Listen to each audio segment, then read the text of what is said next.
Action SA in KwaZulu-Natal has raised concerns over the structural integrity of buildings in the province. At least 9 people have died in the province over the past week after torrential downpours led to flooding and mudslides. For the latest on this, we are now joined by the KZN Human Settlements spokesperson, Ndabezinhle Sibiya. Ndabezinhle, very good morning to you. Thank you so much for making time for us this morning.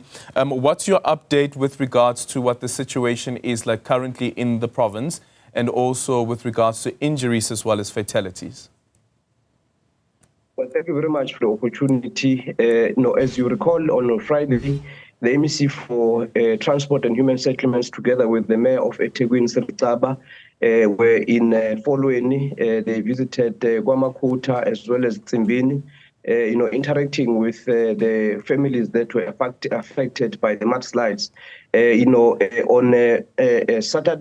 On Friday evening, there was a meeting between the Department of Human Settlements, the province, and the Department of Human Settlements at national level, just looking at the possible interventions. We can indicate that this morning, a roving team that has been moving up and down in KwaZulu-Natal will be visiting the Nkwanyana family in Makuta.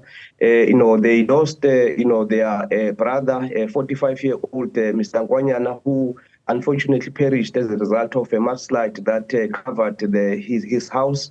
So there is going to be a temporal, house that is going to be built, and the MEC sponsor Tuma is encouraging, all leaders of society to work together. Because, as we've been pointing out throughout, the year since the 1st of January 2025, KwaZulu-Natal is experiencing, a cut-off low, a low pressure system that gets separated from the main airflow, dumping a lot of rainfall here in KwaZulu-Natal. Over the couple of days, we experienced a rainfall of above 184 millimeters.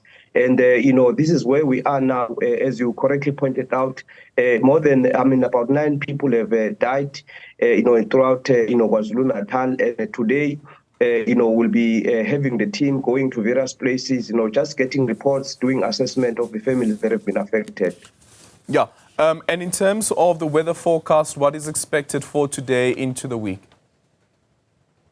Well, we are interacting with the SA Weather Services. They have a direct line to the MEC. They are briefing him on a daily basis. Around 9 o'clock, today we'll have another update. But we are told that today it will be, partly cloudy, in Durban. So we are hopeful that, we'll have, a beautiful day.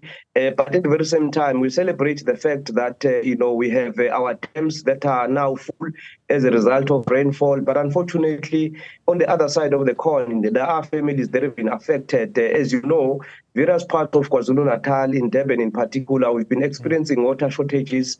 But we are, happy that we now have our dams that are full. All what the MEC sponsor to must also emphasize is that in areas where we've been experiencing mudslide, we are now looking at the stormwater management, system, whether there are, any possibilities of injecting funds, just to strengthen it. And also, he is interacting with, the traditional leaders. In KwaMakuta, we are looking at, relocating some of the families that are living in the areas that are prone to floods. And we can also indicate that there is a state land that we've identified in Shallcross. We want to move for families that were affected by the floods of 2022 in April. We want to move those families to Shallcross. But unfortunately, there are political, leaders that are mobilizing communities to resist any resettlement. The MEC has said this is the violation of their human rights. This is a violation of the Constitution. But the newly appointed head of the Department of Human Settlement, Maxim Bailey, is facilitating a meeting which will be attended by the MEC sponsor Tuma, the Mayor of eThekwini, Srixaba, and with the tax, the Ratepayers Association in Shallcross and the community at large. Okay, so who are these organizations or political parties that are encouraging residents to not accept the assistance that's coming from the province? Well, in a press briefing that, MEC Duma convened last week on Monday, he warned that, in the next few days, in the next few weeks, he will be able to name and shame them, because he believes that, they are, reintroducing what he calls the Group Areas Act.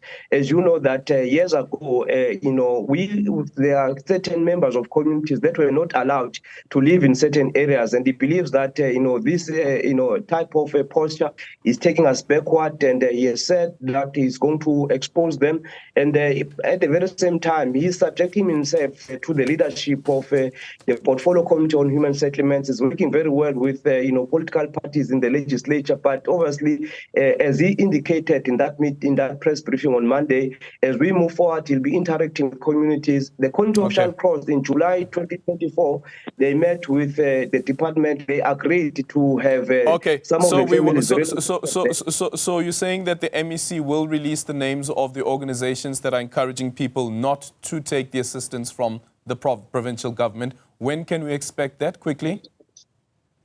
Yeah, he's on record saying he'll be able to release the names, but I cannot really state now. What I can say at the moment is that there's a meeting planned with the controversial trust, where he's going to be able to take them into confidence, building on the meetings that were held last year, July and August, as well as in November 2024. Okay, Ndabezinhle Sibiya is the spokesperson for the Department of Human Settlements in KwaZulu-Natal.